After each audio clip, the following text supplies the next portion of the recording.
구속하여 주는지 난 알 수 없도다. 내가 믿고 또 의지함은 내 모든 형편하시는 주님, 늘 보호해 주실 것을 나는 확실히 아네. 왜 내게 굳센 믿음과 또 복음 주셔서 내 맘이 항상 편한지 난 알 수 없도다. 내가 믿고 또 의지함은 내 모든 형편하시는 주님, 늘 보호해 주실 것을 나는 확실히 아네.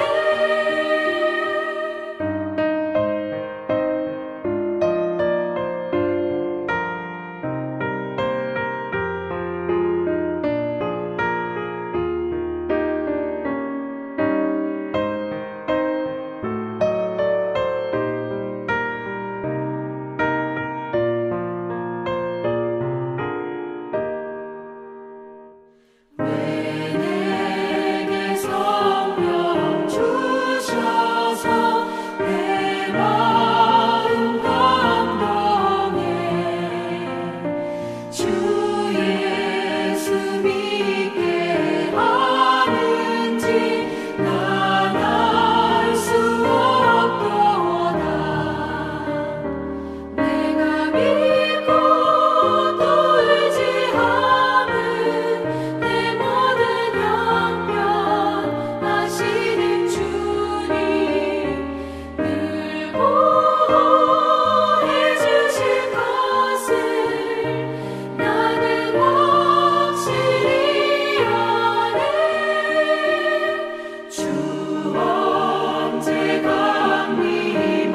강림하실지 복밤의 홍낮에 또 주님 만날 그곳도 난 알 수 없도다. 내가 믿고 또 의지함은 내 모든 형편하시는 주님, 늘 보호해 주실 것을 나는 확실히 아네.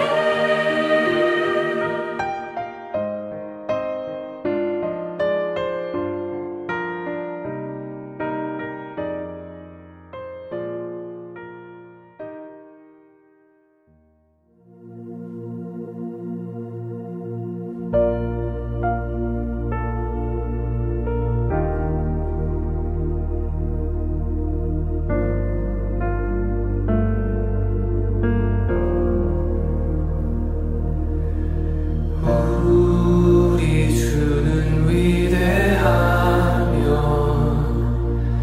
능력이 많으시도다. 그의 지혜 무궁하며 인자는 영원하도다. 상한 자들 고치시며 상처를 싸매시도다. 별들의 수를 세시며 이름을 붙이셨도다. 그가 구름으로 하늘을 덮으시며 땅을 위하여 비 준비하시고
모든 자의 산 소망이 되시며 긍휼히 무궁하신 하나님 아버지, 늘 변함없이 한결같으신 사랑으로 지난 한 주간의 삶 가운데서도 함께 동행해 주심을 감사드립니다.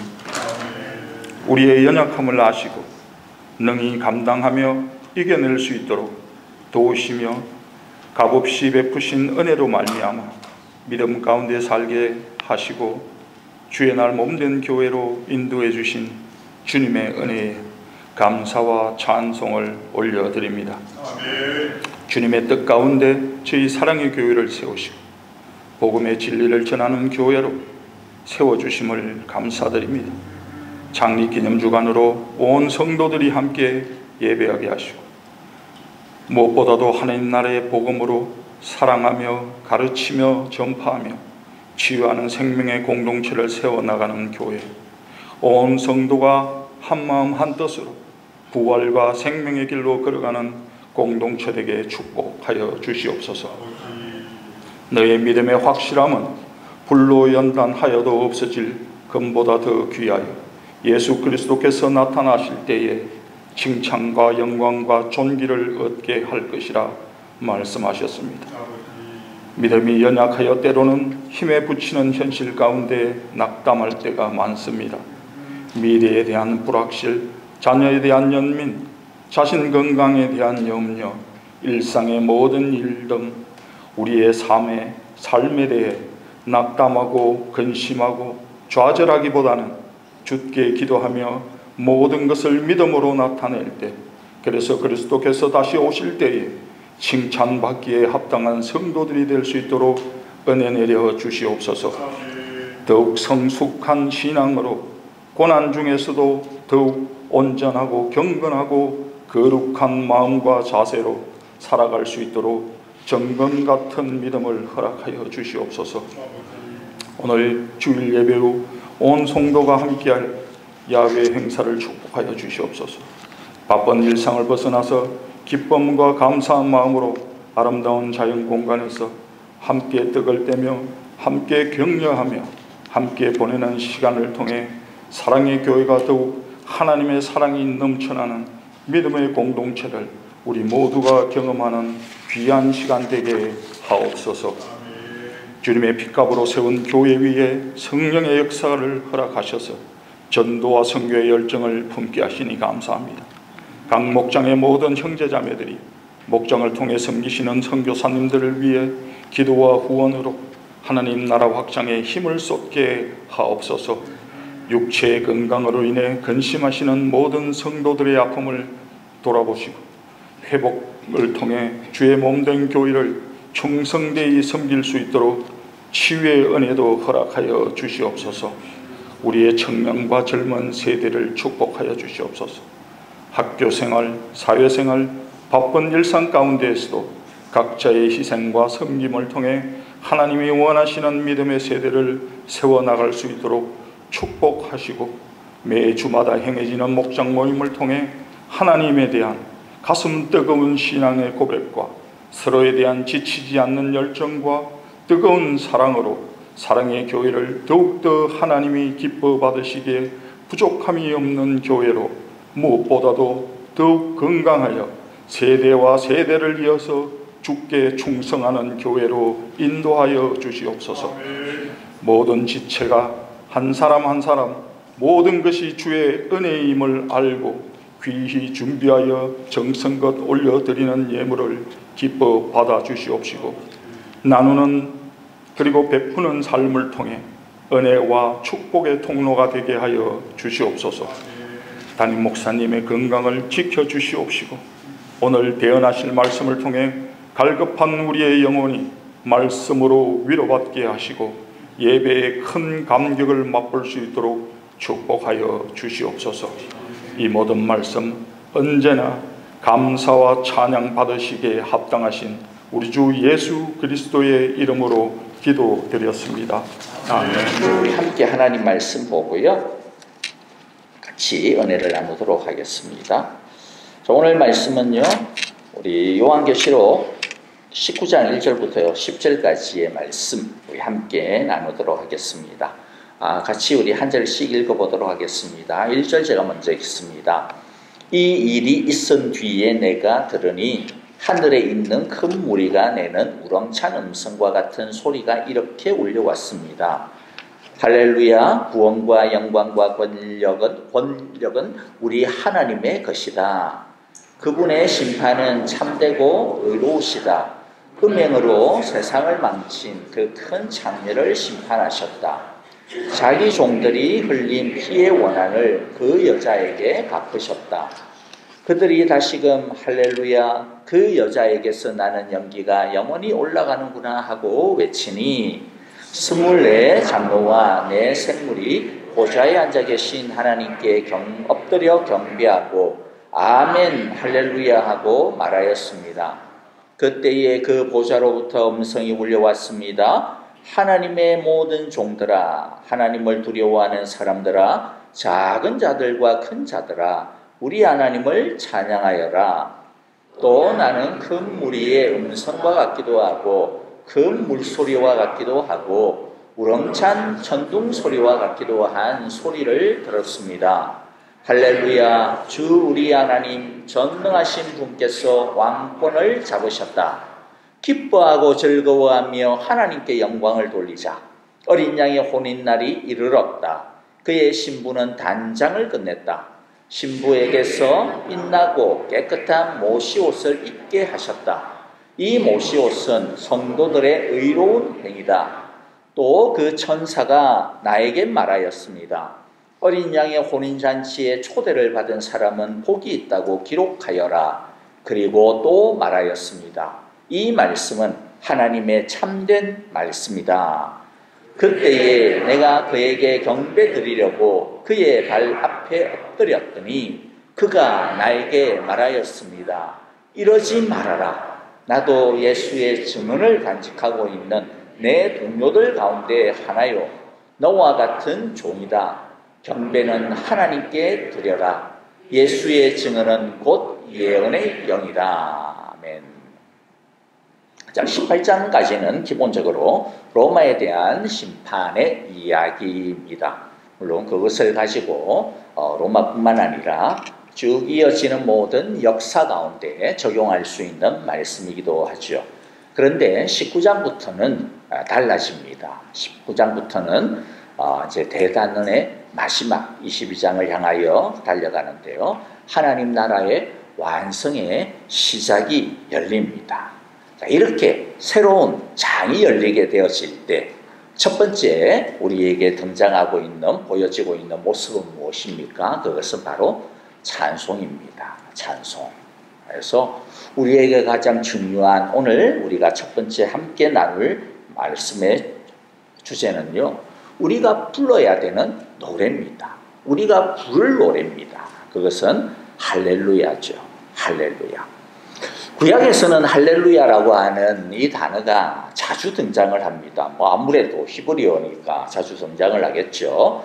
그런데 신약에서는 할렐루야라고 딱 정해진 딱 이 단어, 정확한 이 단어, 비슷한 단어 말고요. 그냥 비슷하게 하면 찬양하라. 이것도 다 할렐루야입니다. 또는 아니면 하나님을 우리 찬양합시다. 이런 것도 다 할렐루야에 해당되어지는 의미죠. 그런데 할렐루야라고 하는 이 딱 떨어지는 이 단어는 신약 성경에서는요, 딱 4번 등장을 해요. 바로 오늘 본문에 딱 4번 등장을 합니다. 이 단어만. 그래서 오늘 굉장히 어떻게 보면 굉장히 중요하고도 아주 하나님도 감동에 벅찬 그러한 장면이다. 그렇게 생각을 할 수가 있을 것 같습니다. 왜냐하면 하나님 나라가 시작되는 것이야말로 우리가 부를 수 있는, 우리가 불러야 되는 가장 중요하고도 귀하고 복된 노래이기 때문에 그렇습니다. 그래서 우리가 항상 불러야 되는 노래는 다른 것이 아니라 바로 하나님을 찬양하라라고 하는 이 찬양의 노래다라고 하는 것을 우리가 꼭 기억을 했으면 좋을 것 같아요. 우리가 할렐루야라고 부를 수 있는 이유가 뭡니까? 물론 이후에 쭉 이어지는 말씀들이 있을 텐데요. 1절에도 보니까 할렐루야, 구원과 영광과 권력은 우리 하나님의 것이다라고 이야기를 합니다. 구원과 영광과 권력이 힘이 하나님의 것이기 때문입니다. 그렇죠? 구원이 뭡니까? 우리를 큰 위험에서부터, 큰 어려움에서부터 우리를 구해 주시는 것을 구원이라고 그러죠. 우리가 하나님을 향하여 부를 수 있는 이유, 찬양할 수 있는 이유는 우리가 어려움에 빠졌을 때, 우리가 또는 아니면 큰 곤란과 공경과 역경과 슬픔과 또 아픔 가운데 있을 때 하나님께서 우리를 능히 구원해 주시는 분이시기 때문에 그렇습니다. 하나님이 지금도 살아계셔서 그분이 우리와 함께 하시고 내 눈에 보이지는 않지만은 우리를 인도해 주시고 우리를 죄와 사망의 권세에서부터 구원해 주신 그 하나님이 죄로 인하여서 이 땅 가운데 우리 가운데 찾아오는 여러 가지 고난들이 있어요. 여러 가지 어려움들이 있어요.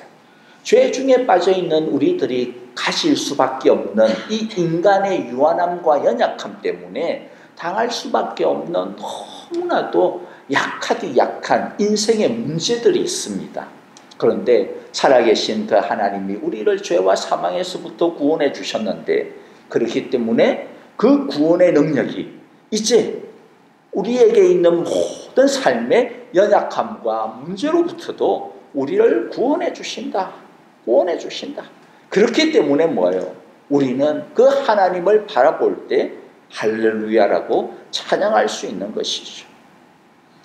힘이 우리 하나님의 것이기 때문에 우리가 찬양을 합니다. 그렇죠? 구원에 필요하신 하나님의 모든 능력이 구원에 필요한 하나님의 모든 힘이 부족함이 없기 때문에 우리들은 그 하나님을 바라보면서 나의 부족함과 나의 연약함과 나의 힘없음에 대하여서는 너무나도 때로는 좌절하기도 하고 우울하기도 하고 낙담되기도 하지만 그러나 죄와 사망을 이기신 그 하나님의 힘과 능력을 믿기 때문에 우리들은 할렐루야라고 찬송할 수 있는 것이죠. 그것만이 아니죠. 우리를 구원하시고 우리를 도우시는 그 하나님이 우리를 영광스럽게 하기 때문에 그래요. 영광이 하나님의 것이라고 이야기합니다. 하나님의 영광은 너무 크죠. 영광이 뭐예요? 영광은 뭐 아주 쉽게 이야기하면 그냥 빛나고 아름다운 거예요. 너무나도 아름다운 겁니다. 너무나도 좋은 겁니다. 하나님에게 있는 그 영광을 가지고 하나님은 우리를 그렇게 영광스럽게 바꾸어 주시고 영광스럽게 새롭게 해주시고 영광스럽게 인도해 주신다라는 것이죠. 그러므로 우리가 비록 지금 눈에 보이지 않아도 하나님의 구원이, 하나님의 도움이, 하나님의 힘이, 하나님의 영광이 내 삶에는 아직도 없는 것 같은데 그렇게 아직 우리에게 보이지 아니한다 할지라도 살아계신 하나님에 대한 이 믿음이 있기 때문에 눈물 짓는 가운데서도 뭐라고요? 할렐루야라고 찬송할 수 있는 거죠. 19장이 시작되어지는 이 시점, 아직까지 하나님의 혼인잔치가 완전히 열려진 것은 아니죠. 우리도 마찬가지입니다. 우리는 바라보고 있어요. 소망하고 있습니다. 기대하고 있습니다. 하지만 그 소망과 기대가 허황된 공상이라든지 아니면 그냥 정말 그랬으면 좋겠다라고 하는 그러한 바람 정도가 아니라 진짜 그것은 우리 가운데 있을 거야 라고 하는 그러한 확신 있는 믿음이 되어지는 것이 뭐예요? 하나님께서 바로 이 구원과 영광과 힘을 가지고 우리와 함께 하시고 있다라고 하는 것을 알기 때문이죠. 그래서 여러분들, 우리들도 오늘 이 찬송의 능력처럼 할렐루야의 이 믿음으로 우리 모두가 찬송하기를 원합니다. 매일마다 기도하기를 원합니다. 매 순간마다 하나님을 향하여 엎드리고 예배하며 나아가기를 원합니다. 구원의 때가 필요한 우리, 지금 다 우리들 구원의 때가 필요하죠. 그렇죠? 어떤 분은 건강의 문제로 구원의 때가 필요합니다. 그렇죠? 어떤 분은 어떤 여러 가지 재정적인 문제로 구원의 때가 필요합니다. 어떤 분은 가정에 뭐 좀 힘든 일이 있어서 구원의 때가 필요할 수 있어요. 어떤 분은 자녀의 문제로 구원의 때가 필요합니다. 그 구원의 때에 능력과 영광을 우리에게 주시는 이 하나님을 바라보며 우리 하나님의 은혜의 보좌 앞에 엎드리는 저와 여러분들이 다 되어지시기를, 찬송하시기를 간절히 바랍니다. 두 번째, 이제 우리가 보면 하나님, 우리가 왜 할렐루야라고 찬송할 수 있는지 두 번째 이유를 우리에게 알려주세요. 두 번째 이유가 뭡니까? 2절과 3절에 보면 나오죠. 하나님이 뭐 하기 때문에? 심판하시기 때문에. 하나님이 정의롭게 심판하시기 때문에 우리는 찬송할 수 있다라고 이야기를 하고 있습니다. 2절에 보니까 그분의 심판은 참되고 의로우시다. 큰 장렬을 심판하셨다. 자기 종들이 흘린 피의 원한을 갚아주셨다. 3절에도 보니까 그 여자에게서 나는 연기가 영원히 올라가는구나. 영원히 올라가는구나. 영원하고도 너무나도 분명한 심판이시죠. 하나님은 우리의 피의 원한을 갚아주신다. 이게 요한계시록에서 굉장히 중요한 메시지입니다. 무엇이냐면 우리들이 이 세상에서 믿음으로 살아갈 때, 정말로 하나님의 마음을 가지고 살아갈 때 그 마음을 가진 사람들이 필연적으로 가실 수밖에 없는 아픔이 있습니다. 슬픔이 있습니다. 괴로움이 있습니다. 그게 뭘까요? 이 세상이 너무 죄 가운데 있다라는 거예요. 이 세상이 너무나도 죄로 인하여서 신음하고 있다라고 하는 것을 보게 되었습니다. 우리가 하나님의 정의와 하나님의 진리와 하나님의 거룩에 대해서 관심이 없을 때는 이 세상이 죄 가운데 있다라고 하는 게 안 보입니다. 왜냐하면 세상 다 그렇게 사는 거 아니야? 라는 거죠. 다 원래 그렇게 사는 거지 뭐. 그런데 이게 제대로 된 세상이 아니구나라고 하는 것을 알게 되는 거죠. 이건 진짜 무엇인가 잘못되었어. 하나님께 이 세상을 창조하셨을 때는 정말로 하나님의 형상대로 하나님의 아름다운 대로 이 세상을 창조하셨는데 죄가 이 세상 가운데 와가지고 나의 모습도 망가뜨리는 것 정도가 아니라 이 세상의 정치도 이 세상의 어떤 경제적인 것도 이 세상의 어떤 문화도 보니까 너무 죄된 것이 많아. 너무나도 악한 것이 많아. 그리고 그 악한 것을 잘한다라고 막 박수를 쳐. 그리고 그 악한 것을 따라가려고 애쓰고 있고 그 악한 것이 게다가 보니까 성공해. 이건 아닌데. 이건 아닌데. 하나님이 이 세상을 이렇게 만드신 것이 아닌데. 이 세상이 이렇게 정말로 망가지면 안 되는데. 하나님의 마음을 가지기 시작을 하면 우리 마음 가운데 그런 아픔이 생겨요. 그래서 어떤 기도가 자연스럽게 생깁니까? 하나님 빨리 오셔서 이 세상을 좀 빨리 정의롭게 해주십시오. 이 세상을 좀 빨리 의로운 사람들이 그렇게 얍삭하게 안 굴러도 그냥 믿음으로 살면 정말로 하나님 말씀대로 살면 자연스럽게 모든 것들이 평온할 수 있고 하나님의 말씀대로 사는 사람들이 정말로 그들이 행한 대로 모든 것들을 다 열매를 거둘 수 있는 그런 세상이 되게 해주십시오 라고 하는 마음을 가질 수밖에 없습니다. 요한계시록에서 노래하는 많은 노래들이 바로 그런 노래 아닙니까? 그렇죠? 하나님, 이 땅이 너무나도 악합니다. 하나님, 이 땅에 정의로운 자들이 너무나도 피 흘리고 있습니다. 너무나도 눈물 흘리고 있습니다. 그들의 수고가 이 땅에서 제대로 열매 맺고 있지 못하고 있습니다. 언제까지 하나님 이 세상이 죄와 악에 의하여서 신음하게 내버려 두시려고 하십니까? 하나님 오셔서 빨리 이 땅을 새롭게 해주세요. 이 땅을 하나님 빨리 정의롭게 해주십시오 라고 하는 찬송이죠. 그런데 우리가 지난 18장에서도 봤지만 2절과 3절에서도 하는 말이 뭡니까? 하나님의 심판은 정의롭고 참되시다. 그 큰 장렬을 이 세상을 이 악을 반드시 심판하신다. 갚아주신다라는 것이죠. 그러므로 우리들은 이 세상을 바라보면서 뭐 한숨 지을 필요도 없고 부러워할 필요도 없고, 우리는 하나님께서 결국에는 이 땅을 지금도 보고 계시며 언젠가 하나님의 뜻 가운데 새롭게 하실 거야. 새롭게 하실 거야. 그것을 바라보면서 하나님의 그 심판이 분명히 있기 때문에 우리는 찬송할 수가 있는 것이죠. 동시에 세 번째는 보면요, 전능하신 이가 통치하시기 때문에 우리는 찬송할 수 있습니다.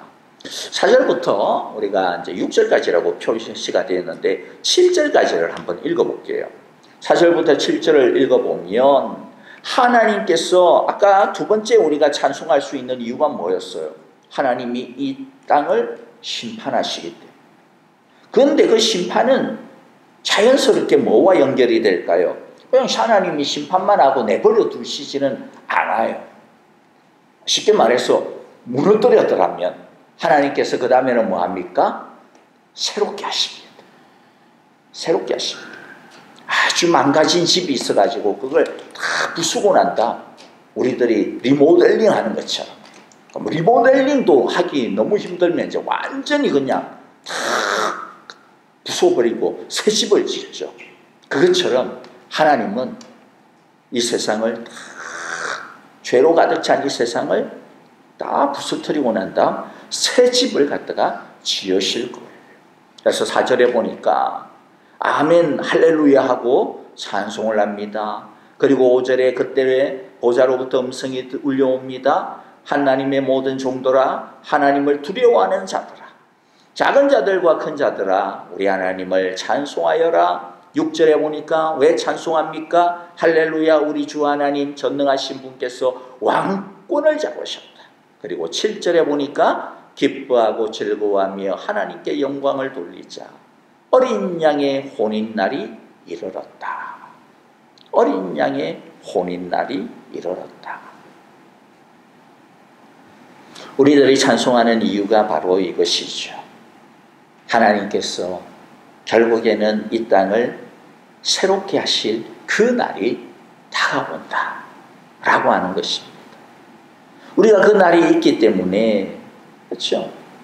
우리가 이 땅에서 믿음으로 살아갈 때 어렵고 힘든 일이 있어도 그 십자가의 짐을 기쁨으로 질 수가 있는 것이죠. 감당할 수가 있는 것이죠. 왜? 하나님께서 우리의 그 모든 수고를 계산해 주시고 그 모든 수고를 하나님께서 완전하게 해 주실 날이 있기 때문이라는 것이죠. 암으로 인하여서 여러 가지 질병으로 인하여서 고통하고 신음하며 그런 가운데서도 원망하지 아니하고 실망하지 아니하고 낙담하지 아니하고 하나님을 향하여서 그 믿음 가운데 붙들고, 그렇죠? 주님을 찬송하고, 그때 뭐예요?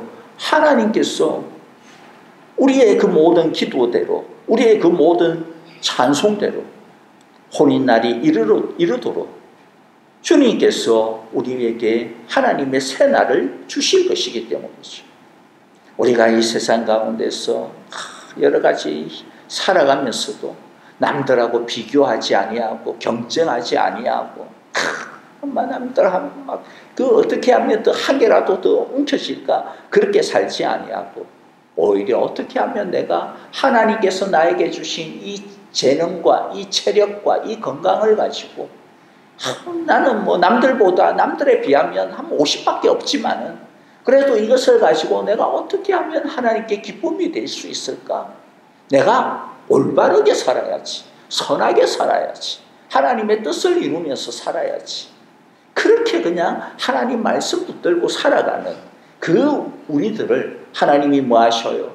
통치하시고 우리를 붙들어 주시고 결국에는 우리를 하나님의 혼인잔치에 우리를 인도해 주시고 맞아 주시기 때문에 우리는 이 세상에서도 어떤 일을 당해도 찬송하며 나아가는 것이죠. 이제 마무리를 하면서 우리들이 그러면 이 찬송의 삶을 우리가 어떻게 살아가야 될지 우리 함께 두 가지만 한번, 세 가지군요. 세 가지를 한번 생각을 해보면 좋겠습니다. 우리가 7절하고 8절을 우리가 먼저를 보면요. 기뻐하고 즐거워하며 하나님께 영광을 돌리자. 하나님의 혼인날이, 어린 양의 혼인날이 이르렀다. 그의 신부는 단장을 끝냈다. 신부에게서 빛나고 깨끗한 모시 옷을 입게 하셨다. 이 모시 옷은 성도들의 의로운 행위다. 우리들이 찬양에 걸맞는 삶, 하나님의 이 큰 찬양에 걸맞는 할렐루야의 온전한 삶은 뭘까요? 적용을 해보면 첫 번째는 신부답게 준비하는 것입니다. 찬양이 우리의 입술과 노래로만 끝나는 것이 아니라, 우리가 아까 예배를 시작을 하면서 삶의 예배라고 하는 찬양을 드릴 때 찬양의 가사가 뭐였어요? 노래하는 찬양보다 삶으로 드리는 예배, 삶으로 드리는 예배, 그게 진짜 찬양이라는 거죠. 우리의 입술의 찬양도 찬송이지만은, 그런데 진짜 우리의 그 입술의 찬송이 확실하게 딱 이게 진짜구나 라고 하는 게 나타나는 게 뭡니까? 우리의 삶의 예배죠. 신부답게 준비하는 것입니다. 신부답게 준비하는 것.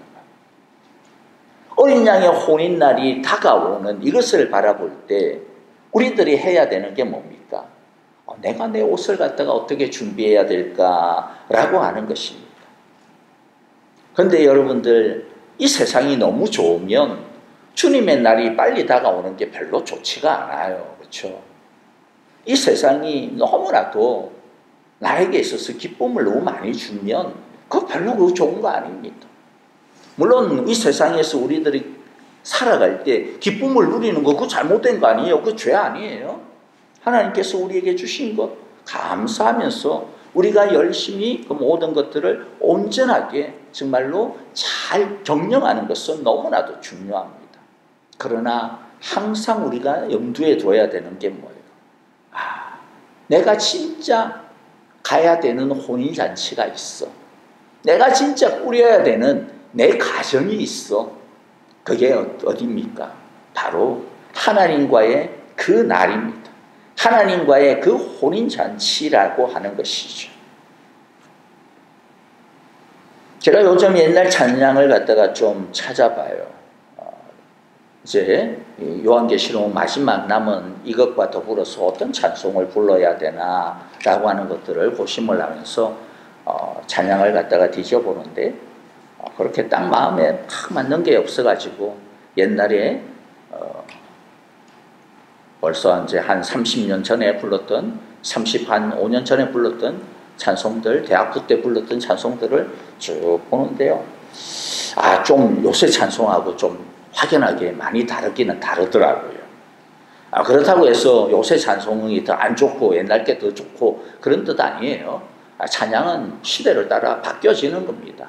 왜냐하면 우리들의 삶이 바뀌어지는데, 우리들의 생각도 바뀌어지고 우리들의 삶의 현장도 바뀌어지는데 찬양은 당연히 바뀌어지는 거예요. 찬양은 왜냐하면 우리의 현재의 믿음의 고백이거든요. 나의 이 현재의 삶을, 말씀을 가지고 하나님을 바라보고 그것을 우리들이 고백하는 것이 찬송이기 때문에 당연히 찬양은 바뀌어지는 수밖에 없습니다.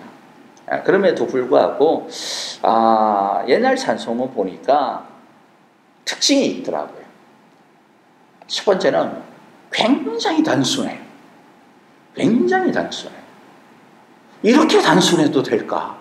라고 싶을 정도로 찬양의 가사도 단순하고, 물론 뭐 이제 이 악보 자체도 단순합니다. 그건 뭐 이제 달라지니까 어쩔 수 없죠.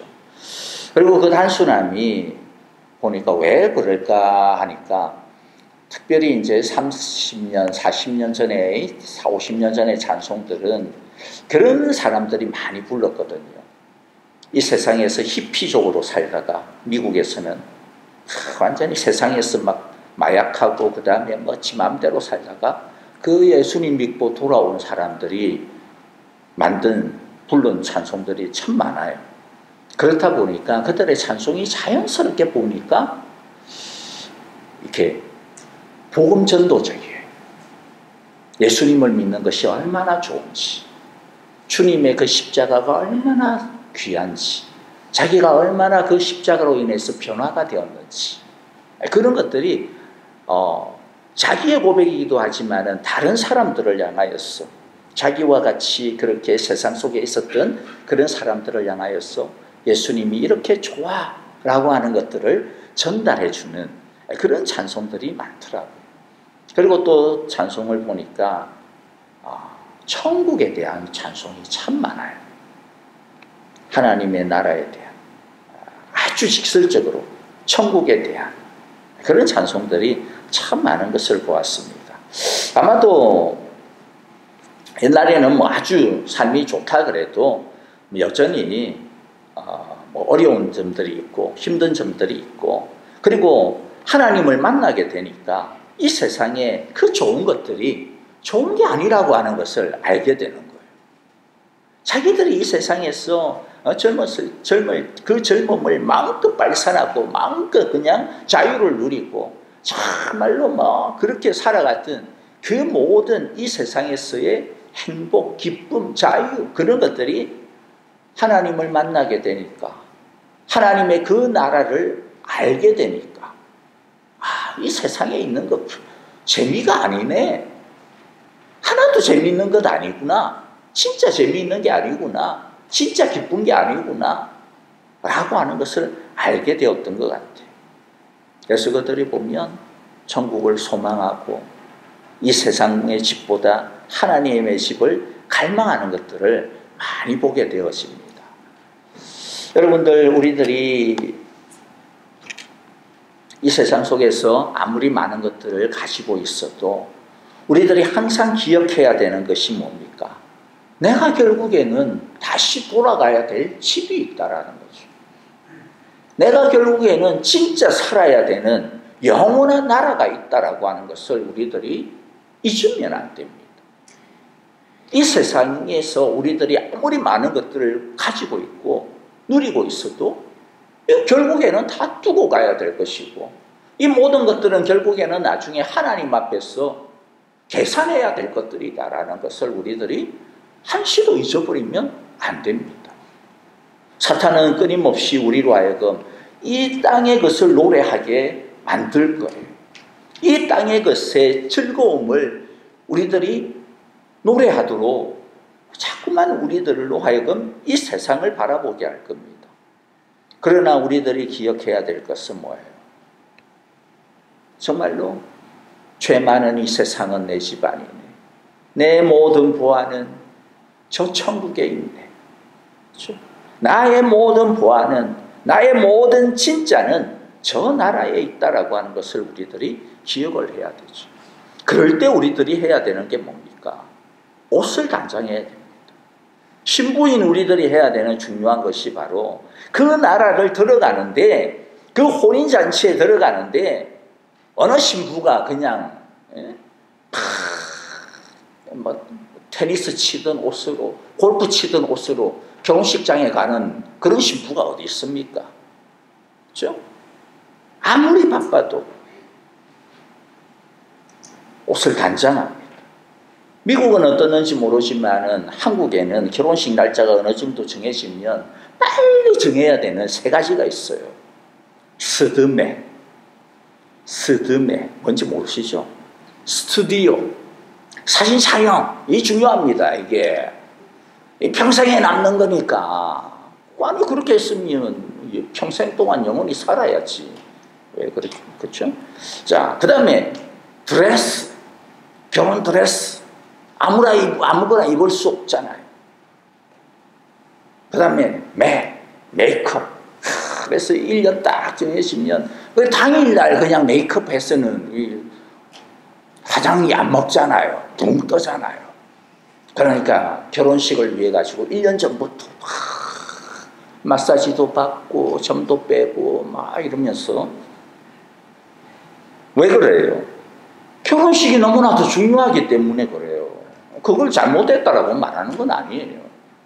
너무나도 그 결혼을 준비하는 자세죠. 그 마음은 진짜 좋은 거예요. 여러분, 우리도 마찬가지입니다.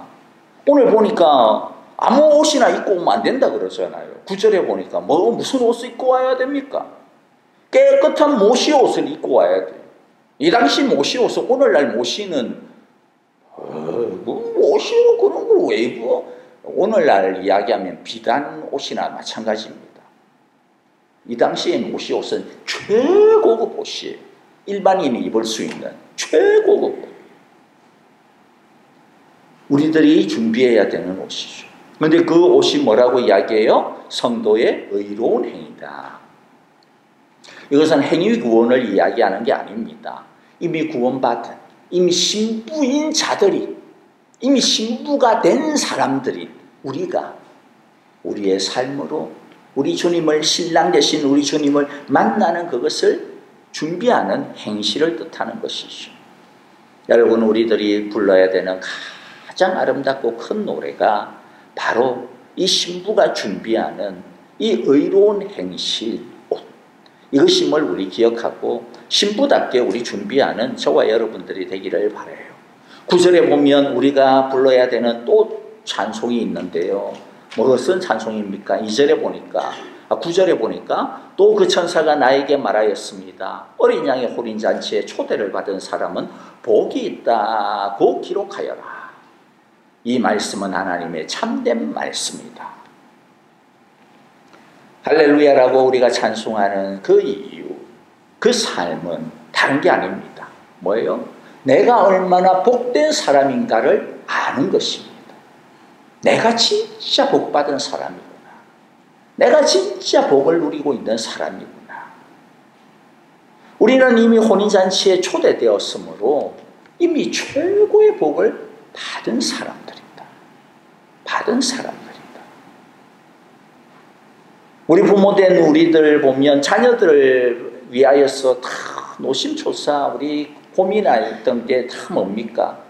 정말로 좋은 배우자를 만나는 거죠. 꼭 부자가 아니라 정말로 이 사람을, 이 딸을, 이 남편을 사랑하고 존경하며 위하며 함께 정말로 아름다운 가정을 꾸려나갈 수 있는 그런 최고의 짝을 만나는 거죠. 아닙니까? 저도 딸내미 둘이 있지만은 고민이 참 걱정이 많이 됩니다. 돈이 문제가 아니죠. 잘생기게 문제가 아니죠. 정말로 사랑받을 수 있는, 정말로 사랑할 수 있는, 정말로 함께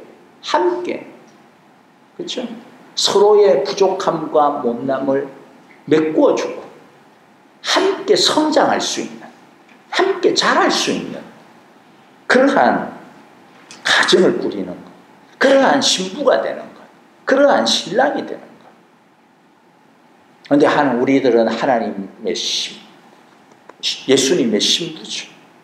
예수님처럼 우리를 사랑하시는 분이 어디 있어요? 예수님처럼 우리가 존경하고 우리가 따를 수 있는 분이 어디 있습니까?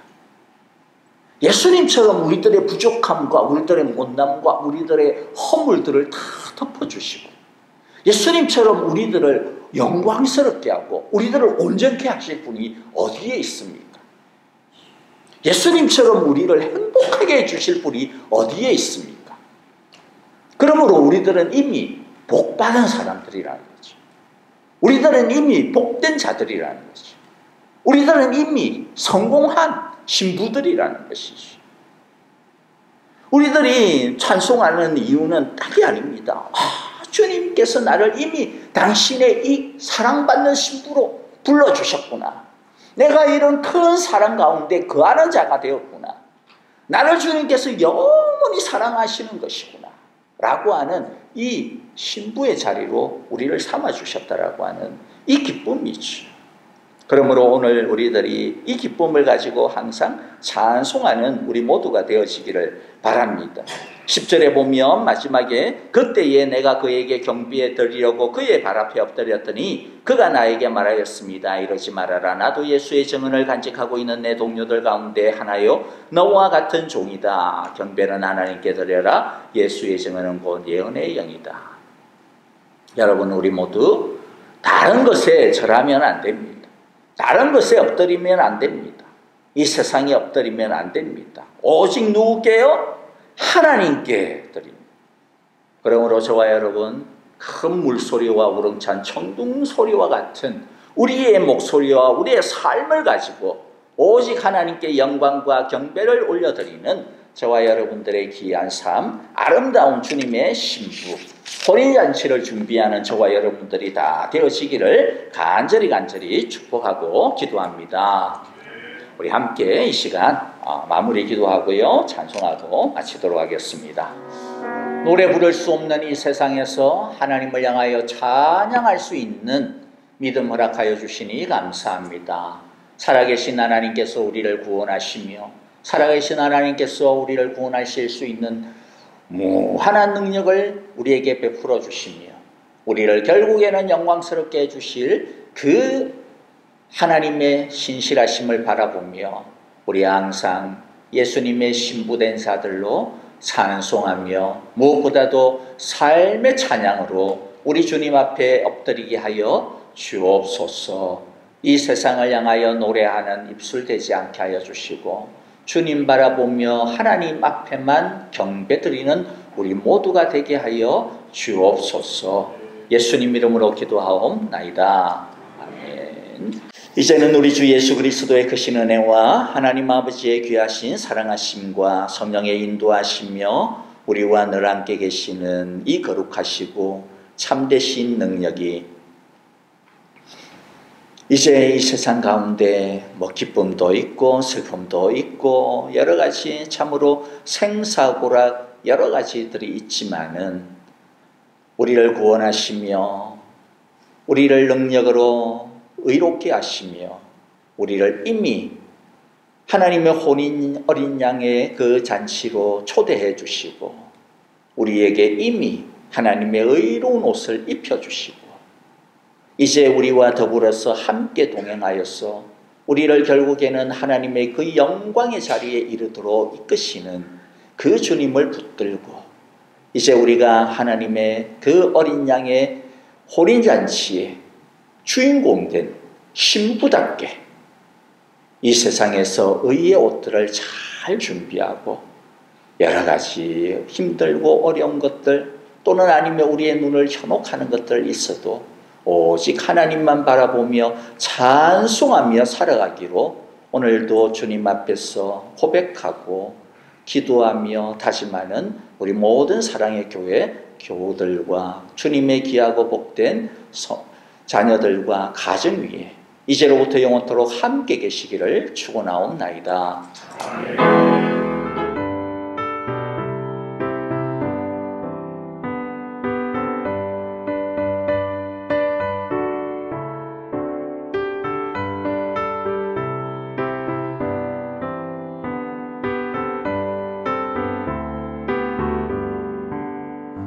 변찮는 주님의 사랑과 거룩한 보혈의 공로를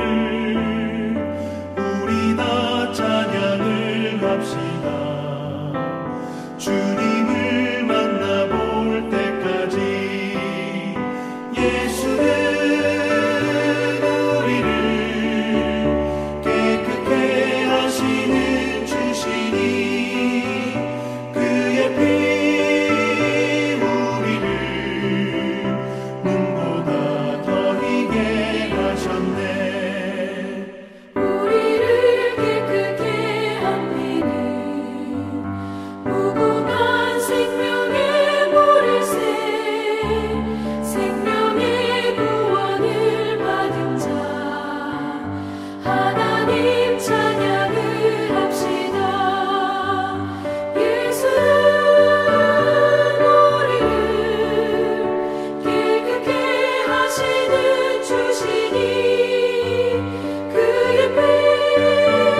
주님의